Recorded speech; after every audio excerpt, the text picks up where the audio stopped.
Today by Alex Lohore, who's set to fight for the welterweight interim title against Nicolas Dalby at Cage Warriors 103. Alex, how are you? I'm good, thanks. How are you doing? I'm doing good, man. Thanks for asking. And so, like I mentioned, you're with Cage Warriors now. That sort of happened back in 2018 for a couple fights. How exactly did that signing come together? Well, they just approached me after losing a couple fights at BAMMA. I went into fighting the board for a promotion called Cage.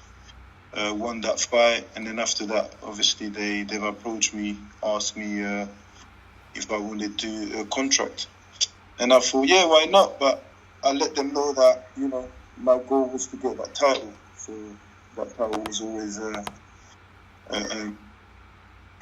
in the vision. Of course, and so your opponent here, who's going to be fighting you for the title, it's Nicolas Dalby, and he's a former UFC veteran. What are your thoughts on your opponent? Yeah, he's a great opponent. He's exactly what I do this sport for, to fight the guys at the top level. He's well-rounded, like me, so expect a good fight, and that's what I want, I don't want to have easy fights. I want to have good fights and show my skills. I haven't had the chance to really show my skills, the last two fights, but it's good because at least it means that I can keep my momentum and I can keep training. And how do you think you match up with him? Yeah, I think it's a good matchup. I think we both bring a lot of attention to Cage Warriors. I think it's a great main event. For me, it's the real welterweight title fight. But obviously, Houston's got the belt, so we have obviously the winner. Obviously, me. I will have to fight him to get the original belt. And I think we match up great for the fight. I think we're both entertaining. We both look for the finish, and it's a good fight. I can't wait. And what was your reaction when you found out about the belt? We know that you were a champion beforehand. Were you excited when you found out, about the title? I'm excited about every fight, but for the title, it was good. It was good. Obviously, I wanted to fight for the real title, but it got denied to me for some reason. Not sure why. Houston was not available to fight, and obviously that's not my business. But as long as I keep going, keep fighting, stay active, that's what counts. And if a title gets in the ways, then it's even better. And so what happened with, you were formerly with BAMMA, and it seems like a bunch of weird stuff. They released everybody, some signed with Bellator, Cage Warriors. What personally happened with you? Did they release you because of the fights, or was this, what sort of happened there? Oh, no, I just didn't re-sign with them. I wasn't happy with the way they treated me.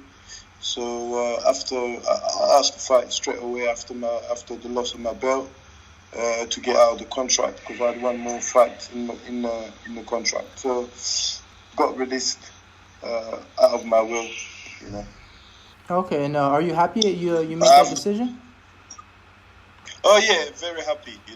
Look where I am now. Look how things are going, and I say everything happens for a reason, and keep my momentum and I keep moving forward. Since then I've had another 3 fights, so good. And so you are currently on a 3-fight winning streak. And 2018 was a very active year for you. What's been the key to your winning streak? What's been going right for you? To be fair, nothing's really changed except from certain people in my team. My coaches are near enough the same. It's just that I'm more close to the people around me now, and we're all on the same level. And that's it, really. And so how do you look back on the year 2018? I believe you had 5 fights. You had some losses, but at the end of it, you got the streak, and now you're going to be fighting for the belt. How do you look back overall on the year professionally? It's been an up and down year, like you said, but I've learned a lot. Last year was for me a very a very learning year. You know, I've learned a lot about the sport. I've learned a lot about myself. I've learned a lot about people as well in general. And it was a good year. But 2019 will be a even better year, because right now we're on the right path. We're on the right journey. You know. And so, speaking of that path, like I mentioned before, you're fighting Dalby. He was in the UFC. What did you think of his whole UFC run? To be fair, I ain't gonna lie, but I've never watched him before. I didn't know who it was before. I don't really. You know, unless you're in the top 10 in the UFC, or you've been obviously been promoted by the UFC, or if you are close to me, I would not know about you, because obviously I focus on myself.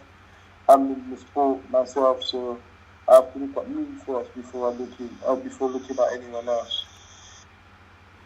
And I'm sure you've looked at his record. You sort of studied him once you found out you'd be fighting him. Do you think he deserves, a title shot just like you're getting?